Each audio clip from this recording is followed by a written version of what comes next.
இயற்கையாய் வாழ்வோம், இயற்கையை நேசிப்போம். நீங்கள் பார்த்துட்டு இருக்கிறது மக்கள் மருத்துவம் வலையொலி தொலைக்காட்சி. இயற்கை மருத்துவம் மற்றும் மாற்று மருத்துவ நிபுணர் மருத்துவர் இளந்தமிழன் இப்ராஹிம் பேசுகிறேன். முதல் முறையாக என் சேனல் பார்க்குறவங்க கீழே இருக்கிற பெல் பட்டன், பக்கத்தில் இருக்கிற சப்ஸ்கிரைப் பட்டன் அழுத்துங்க. ஃபேஸ்புக், வாட்ஸ்அப்பில் மற்றவங்களுக்கு ஷேர் பண்ணுங்கள். நம்முடைய பாரம்பரிய மருத்துவத்தை எல்லாருக்கும் சேர்க்கறதுக்காக செய்யப்படுற சேனல் உங்களுடைய ஆதரவு தொடர்ச்சியாக கொடுங்க. என் வீடியோவில் முன்னாடி பண்ணி விளம்பரங்கள் ஒன்று அதையும் பாருங்கள், விரும்புகிற ஆதரவு கிடைக்கும். இப்போ நம்ம பார்க்குற விஷயம் என்னென்னு பார்த்தீங்கன்னா, கண்களுக்கு குளிர்ச்சியாக வேணும்.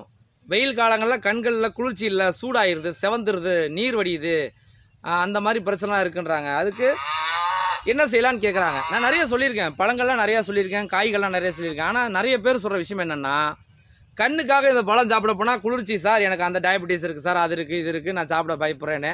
நான் டயபெட்டிஸ் இருக்கவங்களோட பழங்கள் சாப்பிடுங்கன்னு தான் சொல்கிறேன், ஆனால் அவங்க பயப்படுறாங்க. அப்போ அந்த மாதிரி உள்ளவங்களுக்காக என்ன பண்ணலாம் அப்படின்னு யோசித்த போது, அப்போ இயற்கையான வேறு எதுவும் உணவுகள் இருக்கா, அதாவது பழம் இல்லாத கண்ணுக்கான உணவு அப்படின்னு பார்த்தா கீரை. எல்லா கீரையுமே நல்ல கீரை தான்.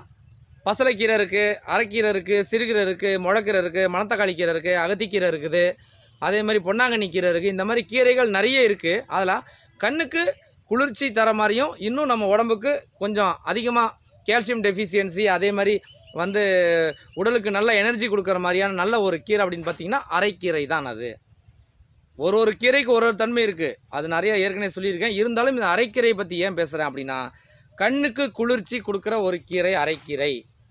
அந்த கீரை எப்படி பார்த்து வாங்குறது அப்படின்னு பார்த்தீங்கன்னா, ஒன்று அரைக்கீரை விதை வாங்கி உங்கள் வீட்டில் போட்டுருங்க. ஒரு 15 நாள் 20 நாள் அப்படி முளைச்சி வரும், நல்லா அதை நீங்களே சாப்பிட்டுக்கலாம். இல்லை வெளியில் வாங்கினீங்கன்னா பூச்சி கடிச்சிருந்த இலையா மட்டும் வாங்குங்க. பூச்சி கடிக்காமல் அரைக்கீரை இருந்தால் வாங்காதீங்க.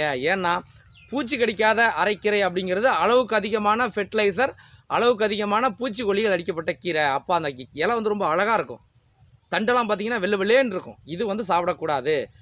கீரையோட அரைக்கீரையோட தண்டை நீங்கள் மோந்து பார்த்தீங்கன்னா நாரணும், கவுச்சி மண்ணு நாற்று அடிக்கணும். இலையும் பார்த்தீங்கன்னா அங்கங்கே பூச்சி கடிச்சிருக்கணும். அப்போ அதுதான் நல்ல கீரை. ஏன்னா பூச்சி சாப்பிட்ருக்குன்னா நம்மளும் சாப்பிட்லாம். பூச்சியே சாப்பிட்லன்னா நம்ம அலர்ட் ஆகிக்கணும். பூச்சிக்கே தெரிஞ்சு போச்சு இதில் ஏதோ அடிச்சிருக்காங்கன்னா, அப்போ நமக்கு தெரியாமல் அதை வாங்கிடக்கூடாது.